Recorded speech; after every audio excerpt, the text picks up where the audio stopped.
Oi, tudo bom? Seja muito bem-vindo ao Três Vassouras. Vá entrando, se acomode, a gente já vai atender vocês. Rosmerta, por favor, separa lá mais cadeira. Sim, é que chegou mais gente do Clube do Livro.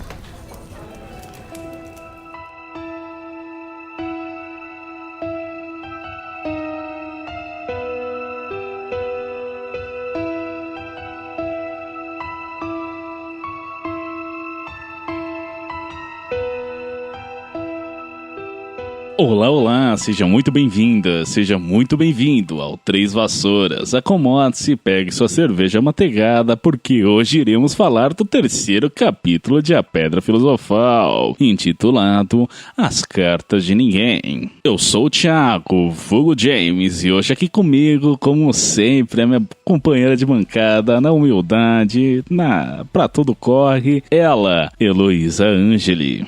Eu mesma, pessoal. Você mudou o bordão. Heloísa, como assim você mudou o bordão no meio do capítulo pro outro? Não tem bordão nenhum. Eu vou falar cada vez de um jeito agora. Vai ser do contra, né? Contra. Você é um. Caralho, como que é o nome? Eu não serei oprimida por bordões. Isso aí. Vai no contrafluxo das podosferas. Das podosferas não, dos podcasts. Nossa, a pior entrada é. Eita. Mas enfim, né? Nem sei porque entramos nesses pormenores. Bora pra ir. Desgraça! Fazer a emenda que eu não lembro. Mas é isso, pessoal. Sem bordão mesmo, bora ir pro meio do nada depois de ter a casa invadida por corujas? Bora. Gostei que você me ajudou aqui. Valeu!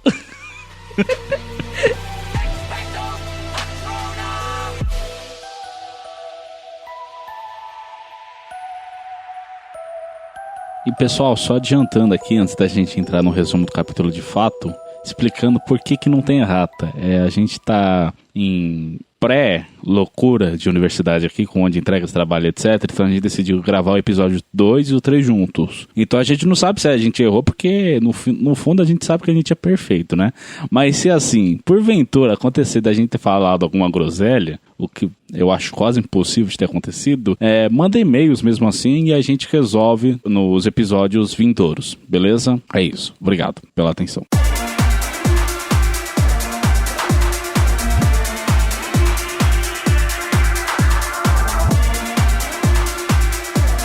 Bom, se no capítulo passado Harry foi pela primeira vez ao zoológico, nesse, pela primeira vez na vida, ele recebe uma carta. Mas ele é impedido de abrir a tal da carta por seu tio Walter. Mesmo assim, o remetente insiste e todos os dias Harry continua a receber sua carta. Na verdade, várias cópias da mesma carta, até no domingo. Tentando fugir do carteiro misterioso, tio Walter toma medidas drásticas e leva a família numas férias nada divertidas, a lugares cada vez mais remotos. Mesmo assim, as cartas continuam a chegar. A gente já tá em período de férias aí, né? O Duda não perdeu tempo e quebrou grande parte dos 37 presentes que ele tinha ganhado no capítulo anterior. Ele chegou até com um dos presentes, né? Com a bicicleta, atropelar a senhora Fig. Olha, tadinha da senhora Fig. Mal quebrou a perna, tava dando um rolê no bairro de muleta, quando é atingido pelo Duda com a bicicleta de corrida. Imagina, velho. O que essa mulher não sofre.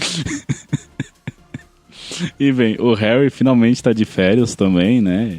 E assim, é um bagulho até muito louco. Eu nem lembrava que o começo do livro é quando ele conclui o fundamental, né? E aí, é justamente por ele estar concluindo o fundamental que ele tá esperançoso, porque ele finalmente vai se separar do Duda, né? Eles frequentavam a mesma escola, os dois primos, né? O Duda sempre acompanhado da gangue dele, né? E a gente tem até o nome dos rapazes aqui, que é Pedro, Dennis, Malcolm e Gordon. E, enfim, o Harry é sempre atacado pela gangue. E aí ele acredita que agora, indo pra escola secundária, ele vai finalmente separar do Duda, porque o Duda vai pra escola de Meltings, né? Mas a gente vai comentar isso mais pra frente, né? O que acontece é que a gente vê que, pelo jeito, por mais que o Harry esteja de férias, não foi assim uma época muito boa pra ele, né? Se considerar que o ponto alto das férias dele foi visitar a senhora Figs, que não tava tão chata, né? Tava um pouco antipática com os próprios gatos, afinal, foi um dos gatos que acabou fazendo ela tropeçar e quebrar a perna, então ela tava, na visão do Harry, um pouco menos chata, né? Até ofereceu um bolo de chocolate aí pra ele, ainda que não tivesse com uma cara muito boa, né? Enfim. As esperanças do Harry residem mesmo no início das aulas. Como ele vai pra escola secundária local, enquanto o Duda vai numa tal de escola chamada Smeltings, que é onde o tio Walter estudou, e parece ser uma escola, assim, com muito garbo e elegância, roupa chiquetosa, escola de burguês safado e cretino. Os alunos da Smeltings usam uma casaca marrom avermelhada, calções cor de laranja e chapéus de palha, assim, total, super fashion, né? Assim, bastante coerente essa roupa. A J.K. Rowling, pra descrever uniformes, assim, é inacreditável, né? Porque o Duda, essa coisa louca, né? Casaca marrom, calça laranjada, chapéu de palha. O uniforme de Hogwarts também é todo fashion, né? E falam até que é inspirado numa universidade lá de Portugal, que eles também usam aquelas roupas, mas na universidade. Enfim, é engraçado de lembrar também que o Duda, como parte do uniforme, ele tem uma bengala nodose. Olha a descrição do livro quanto a essa parte. Carregavam também bengalas nodosas, que usavam para bater uns nos outros quando os professores não estavam olhando. Isso era considerado um bom treinamento para o futuro. E, mano, que raio de escola é essa que as crianças ficam se estapeando, ficam se espancando no meio das aulas com essas bengalas, gente? Imagina. É totalmente bizarro. E eu adorei saber isso daí de que o uniforme de Hogwarts foi inspirado por algum lugar real aí em Portugal, porque eu não sabia disso e eu acho que até vale a pena, por curiosidade, a gente ver se essa roupa aí do Duda tem alguma inspiração, porque assim, se não tem, caramba, Rowling é muita criatividade, viu? Mas bom, já o pobre do Harry vê a tia dele tingindo umas roupas velhas do Duda pra fazer de uniforme. Um jeito excelente de economizar, só que não, né? Porque assim, é óbvio que uma roupa tingida não vai parecer com o uniforme, mesmo que seja um uniforme simples, né? Cinza. E pro pobre do Harry, certamente aparecer perdido no meio das roupas largas do primo não vai ajudá-lo a ganhar nenhum concurso de popularidade aí, né? Se já tava feio antes, imagina agora. Nossa, meu, exato. E aí a gente vê que nesse mesmo rolê, né, ele vendo que a tia tá tingindo a roupa, que vai ser o uniforme dele e tal, durante o café da manhã, após ter aquele típico bate-boca, o Harry vai lá e recolhe a correspondência que chegou do dia, e aí ele vê, pela primeira vez na vida dele, que tem uma carta pra ele. E assim, não tem como não ser pra ele, porque o endereço é muito específico. Olha só o endereço, Sr. H. Potter, o armário sob a escada, Rua dos Alfineiros, número 4, Little Winging, Surrey, né? A gente falou que eles estavam em Surrey, e a gente sabe agora até o nome do bairro, né? O bairro é Little Winging. E, mano, olha esse endereço, bicho. Os caras sabem até que ele tá embaixo da escada. Ele tá morando no armário, embaixo da escada. Meu endereço é extremamente detalhado, né? Isso só vai meio que piorando, no sentido que fica cada vez mais detalhado. E aí, antes da gente saber, de fato, o que é Hogwarts, onde é Hogwarts, nós temos meio que a primeira pista vendo essa carta. O envelope era grosso e pesado, feito de pergaminho amarelado e endereçado com tinta verde esmeralda. Não havia selo. Quando virou o envelope, com a mão trêmula, Harry viu um lacre de cera púrpura com um brasão. Um leão, uma águia, um texugo e uma cobra circulando uma grande letra H. Então, o brasão de Hogwarts é apresentado antes da escola em si. E é uma estética, assim, bem de alguma coisa bem antiga, uma vibe meio medieval, né? Afinal, quem que usa esse tipo de papel aí, de pergaminho? Isso nem é papel, né? É super caro. E sela a carta com cera. E é legal, né? Que ela vai, tipo, montando pedacinho a pedacinho o que é Hogwarts, né? Primeiro endereço mega detalhado que você fala, gente, é a Cia que tá acompanhando esse garoto, porque pra saber esse nível de detalhe. Seguido pela apresentação da carta, né? Seja o papel, seja o selo, seja a cor da fonte, a fonte em si, o próprio brasão da escola. Então, assim, é muito legal que ela vai dando pedacinho do que vai ser Hogwarts. Bom, Harry estava super empolgado com a sua carta, só que, antes que ele conseguisse ler a tal carta, Duda o delata, né? O dedo duro. Fala lá pro pai dele que Harry tá com uma carta na mão e tal, e reina o caos pela cozinha. os três, né, Harry, Duda e Walter, saem no tapa pela carta. E no fim, lógico que é o Walter, o tio Walter, que é o maiorzão lá, que consegue ficar com a carta na mão e impede Harry a todo custo de lê-la. Duda dá até bengaladas na cabeça do pai com a tal da bengala nodosa aí, mas é ignorado, não tem jeito. E é engraçado que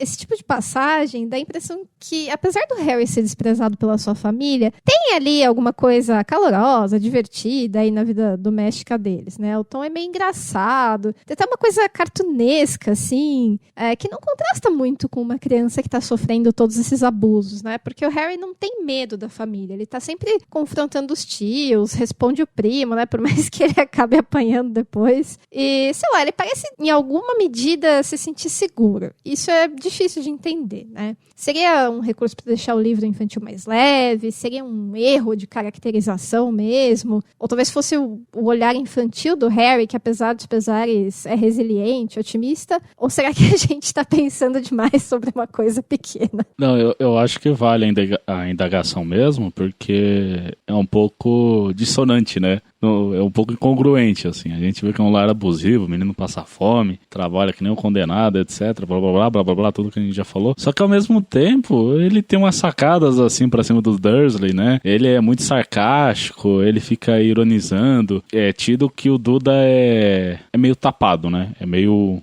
limitado. E aí ele fica toda hora sacaneando, etc. O tempo todo. E aí a gente tem que dar um desconto que nesse primeiro livro ele é o mais infantil de todos. Então, justamente para dar uma aliviada no tom do ambiente que ele está inserido, etc. Mas, não obstante, no entanto, todavia...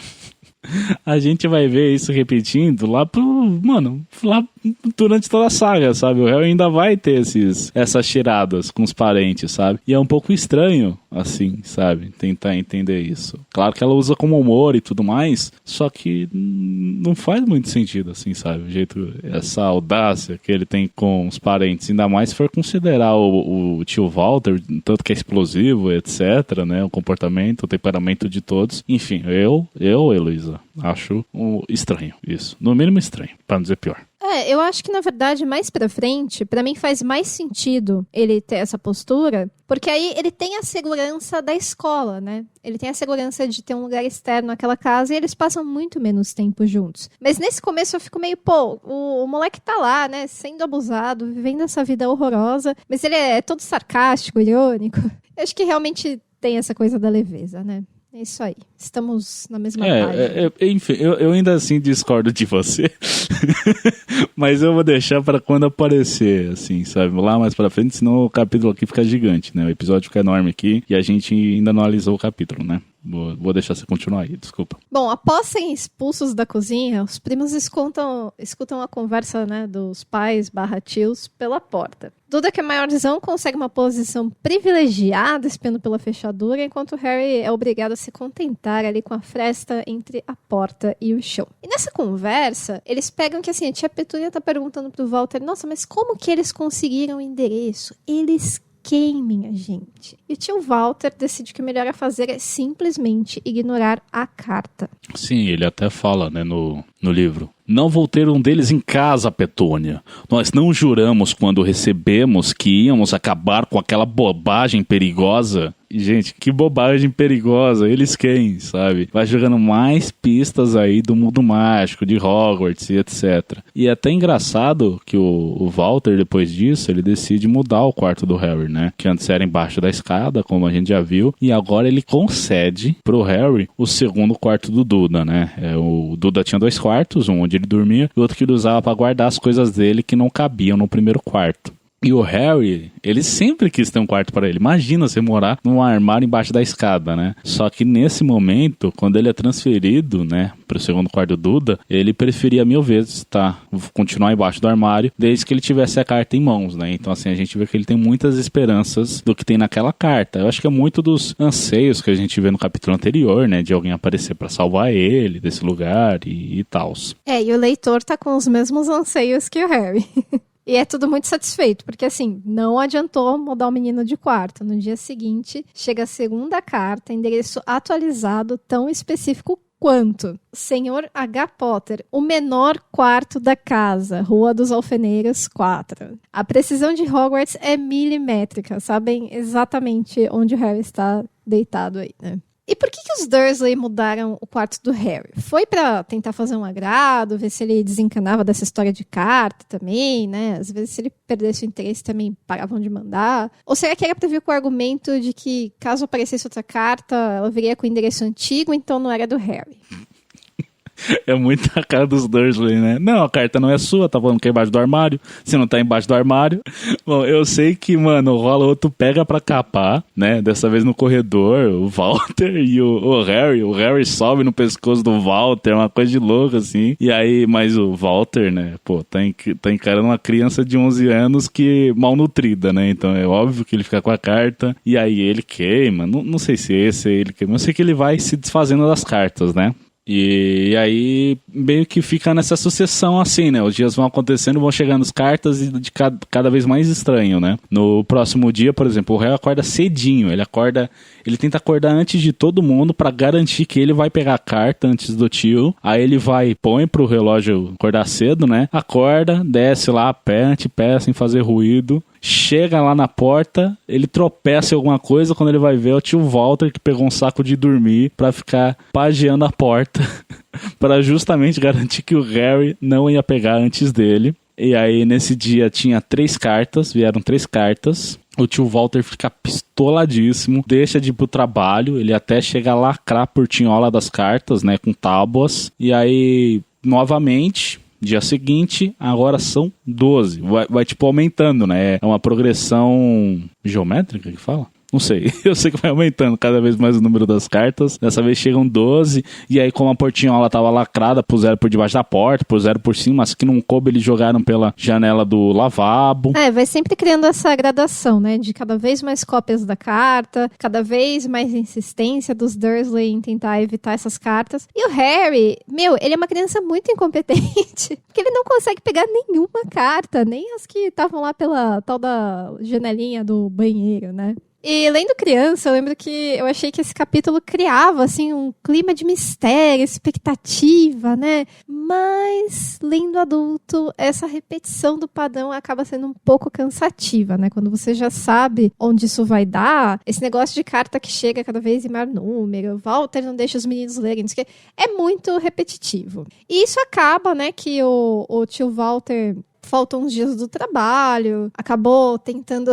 É muito engraçado que ele pega o carro e ele vai pra um hotel primeiro, né? E aí ele fica, tentando fazer uns desvios, uns caminhos loucos, meio que pra despistar as cartas de Hogwarts e tal. E é interessante que a Petúnia, por mais que ela tenha, assim, essa aversão ao mundo bruxo, ela tá meio que mais começando a ficar preocupada com as atitudes insanas do marido, né? Essa coisa toda. E eu sei que no fim das contas, eles acabam num tal de um casebre no meio do nada, isolado pelo mar. O Duda passou esse caminho inteiro choramingando, reclamando, enchendo o saco que não tava perdendo lá os programas de TV dele, que não tem que comer direito. Ele, assim, foram os piores dias da vida dessa criança mimada. E o Harry tá ali meio amortecido, né? Ele só quer saber das cartas e tá achando aquilo tudo muito esquisito, né? É muito doido tudo isso, né? Porque o Walter fica muito numa coisa meio de guerra fria, assim, sabe? De se esconder, de, não sei, uma coisa meio proteção de testemunha, sabe? De fugir mesmo. Só que é muito louco o jeito, né? Mas assim, acho que eu entendo um pouco o lado do tio Walter. Porque, mano, tem um dia que as cartas chegam escamoteadas dentro dos ovos que o leiteiro entregou, tá ligado? E aí... o cara começa a pirar, tá ligado? No domingo mesmo, que ele acha que não vai vir nenhuma carta, a casa é invadida pela chaminé com 40 cartas e tal. Aí ele tenta se esconder no hotel, acha ele no hotel, e aí ele chega no nível máximo da paranoia dele, ao ponto de se isolar no meio do nada, né? Tipo, um lugar muito remoto, muito... Eu lembro que é um casebre no meio do mar, assim, até remete, né? A gente vai fazer um episódio só do filme, mas essa cena no filme é muito marcante, né? Uma casa abandonada no meio de uma ilhota toda secada por mar, tipo, irrastreável, sabe? Longe dos olhos de Deus e tudo mais, cara, é muito louco o nível que chega a paranoia dele, né? A gente fica quase com dó dele, como adulto. E no fim, o que acontece é que essas cartas de ninguém aí, que intitulam, né, o nome do capítulo, são, na verdade, cartas de Hogwarts. E elas são um convite à aventura que não pode e não será ignorado. Bom, aí nós encontramos, mais pro final do capítulo, a família toda infeliz, exceto pelo tio Walter, que tá lá felizão, orgulhoso, se achando o espertão que deu um olé nas cartas misteriosas. E eis que o Harry, deitadinho ali no cantinho menos áspero, mais fofinho que ele encontrou do carpete do tal do casebre, vê o mostrador digital do relógio do Duda brilhando no escuro. E ele se dá conta de que a página do calendário está prestes a virar. Ele assiste os minutos passarem até que dá meia-noite. Esse novo dia que começa não é um dia qualquer, mas é o aniversário do Harry. Lembram que no capítulo anterior foi aniversário do Duda? Pois é, eles têm pouca diferença de idade e agora é a vez do primo completar seus 11 anos. A cabaninha deprimente alugada pelo tio Walter está sofrendo sobre uma tempestade que não dá trégua. É um frio congelante e o Harry ouve uns barulhos esquisitos. Por conta desse mau tempo, parece que a cabaninha tá prestes a desmoronar, né? Coisas lá dentro, desmontar tudo. Mas que, no finzinho do capítulo, é revelado que essa barulheira toda definitivamente é alguém. Alguém batendo nessa porta e querendo entrar. Quem será que é? Interrogação.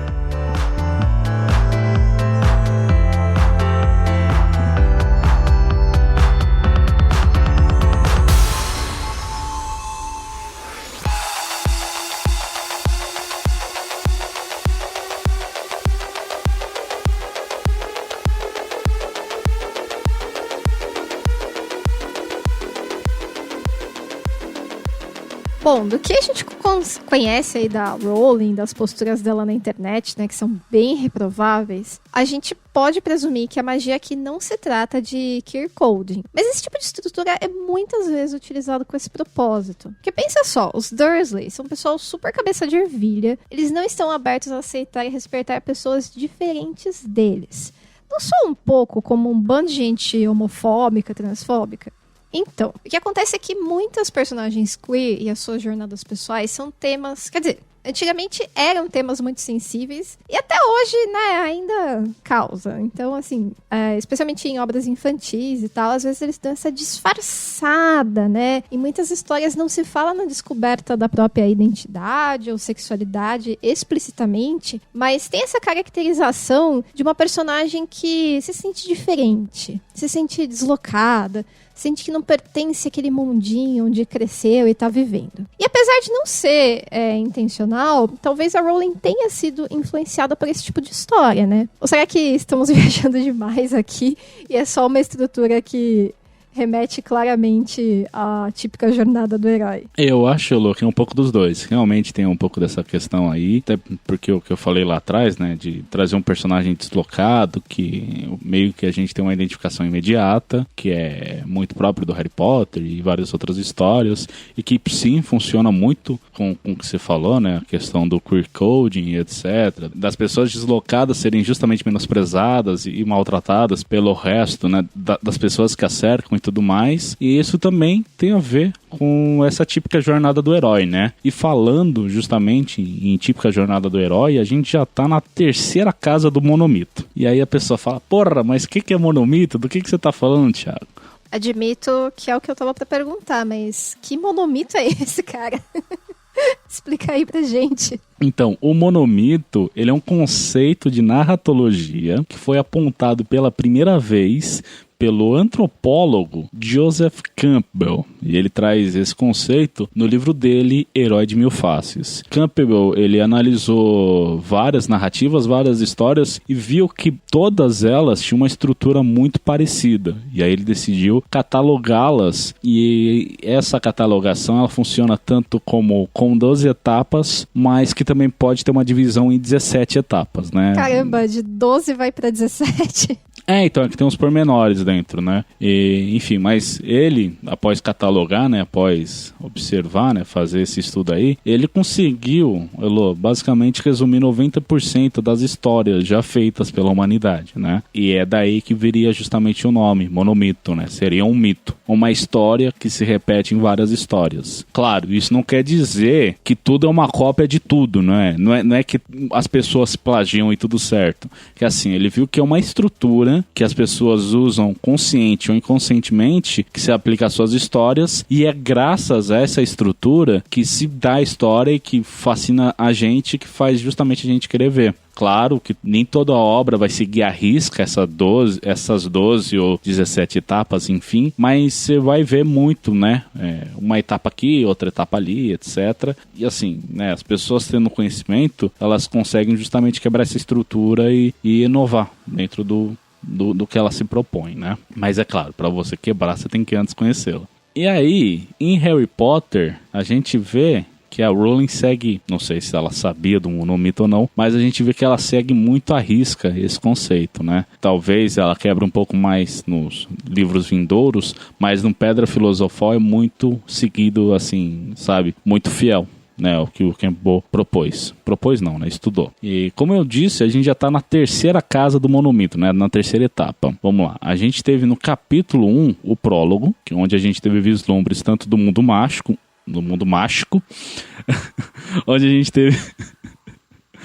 gente teve tanto vislumbres do mundo mágico, né, com o Dumbledore, McGonagall, etc., como do mundo comum, né, o mundo trouxa, com a vida dos Dursleys, né, o Walter, a Petúnia, etc. E aí esse primeiro capítulo eu entendo como expansão da lore, né? Expansão do universo. Ele não propriamente está entre uma das 12 etapas que o Campbell propõe, mas meio que pedaços do que a gente tem, né? A gente está vendo, antes de mais nada, a criação desse universo aí, né? Estabelecimento de alguns elementos que vão ser mais trabalhados mais para frente, né? E já o capítulo 2 é o nosso mundo comum, né? A primeira etapa que o Campbell propõe lá. Que é justamente isso. A gente vê o mundo que o Harry está inserido. Os tios deles, quem são os parentes, como que é a vida dele, na Rua dos Alfeneiros e tudo mais. Aí o capítulo 3, que é o que a gente analisou hoje, seria a segunda etapa. O chamado à aventura. E aí eu entendo que esse chamado à aventura está sintetizado nas cartas. As cartas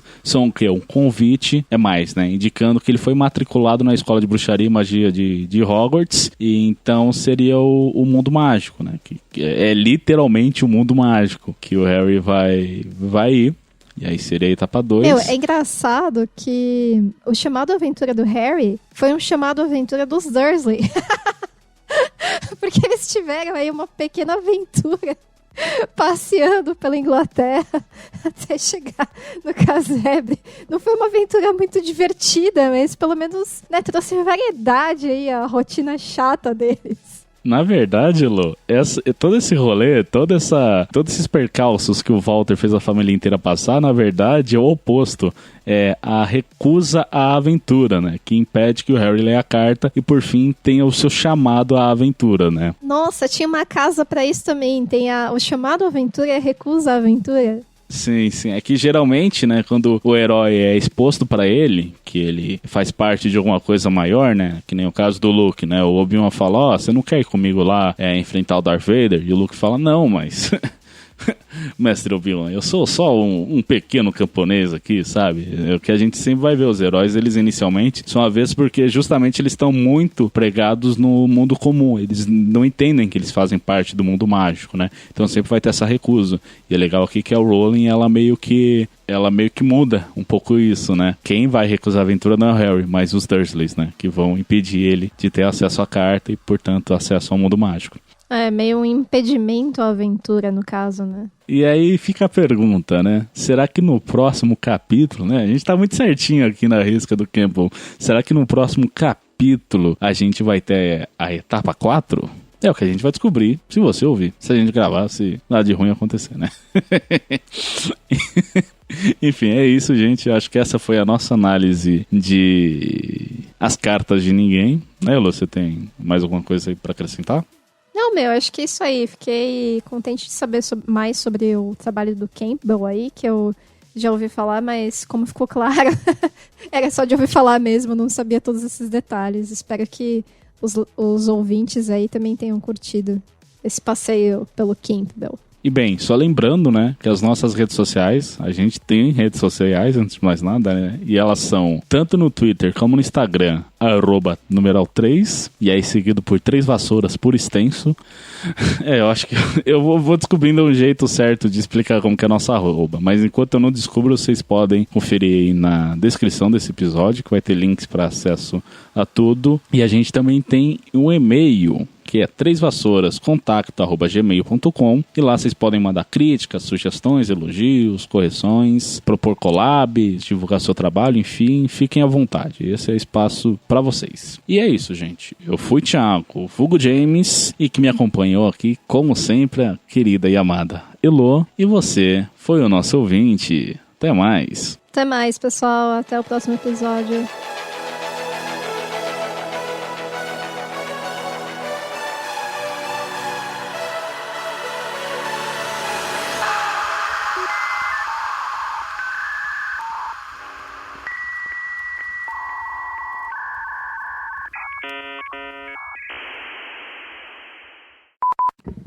Legal, show. Apertado, o microfone continua funcionando, que eu estou vendo aparecer aquela ondinha de som aqui.